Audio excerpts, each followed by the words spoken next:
Se centra el debate sobre lo que a su vez hace merecedora a una historia del privilegio de ser contada y el escritor del privilegio de ser llamado un buen narrador.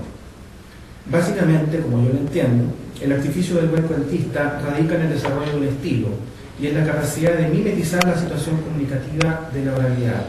Así, por ejemplo, en escritores como Jorge Luis Borges o el escritor uruguayo Juan Carlos Onetti tenemos claramente un estilo que se identifica inmediatamente por la estructura de la frase, el vocabulario, etc. Y en la literatura chilena tenemos a un escritor tan grande como Manuel Rojas que uno lo lee y se olvida de que está leyendo algo escrito, parece que estamos escuchando la conversación de alguien. El estilo es una serie de marcas sintácticas, paradigmáticas, temáticas, culturales que identifican la unicidad del escritor. Es en cierta manera su firma o su manera o maniera del artista.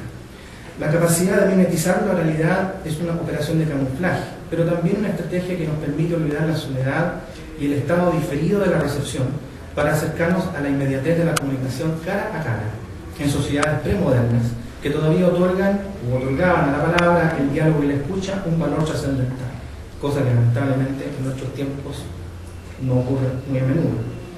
La técnica cuentística que llama la atención sobre la escritura, la enunciación sobre el artificio en sí mismo, rompe ese otro artificio nostálgico del estar escuchando una buena conseja o un relato mítico en torno a un buen fuego, o bien a pleno sol en los escalones del ágora o la plaza del mercado. Los cuentos en que abunda el diálogo, y en Crimen y Perdón hay mucho diálogo y muy vivo, los cuentos en que abunda el diálogo son un buen ejemplo del intento de recuperar el arte narrativo.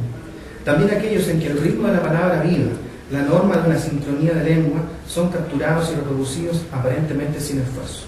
Y eso también se logra aquí, y sobre todo algo que es muy difícil, no porque el objeto sea muy majestuoso, sino porque en realidad cuesta, que es captar el tono y la cadencia del español de Chile, de la forma como hablamos los chilenos. Y eso uno lo percibe en los diálogos de Crimen y Perdón.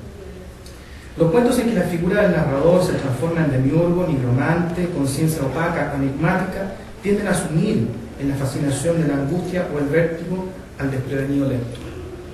Con respecto a los cuentos de Carlos Iturra, tiendo a situarlos en la primera categoría, no en la segunda, estos cuentos que provocan angustia, no todo lo contrario.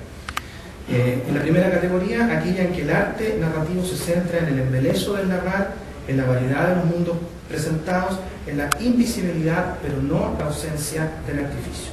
Escogeré 3 cuentos para comentar mi recepción. 3 versiones de Caín, que también parece que fue muy gustado por la colega aquí en la mesa. En este cuento, 3 versiones de Caín, obviamente tenemos la influencia o el hipotexto del relato 3 versiones de Judas de Borges.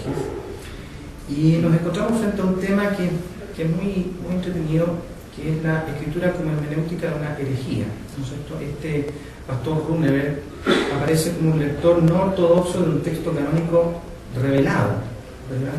No sé si puedo citar un pequeño fragmento, ¿verdad? Después el escritor también va a leer seguramente.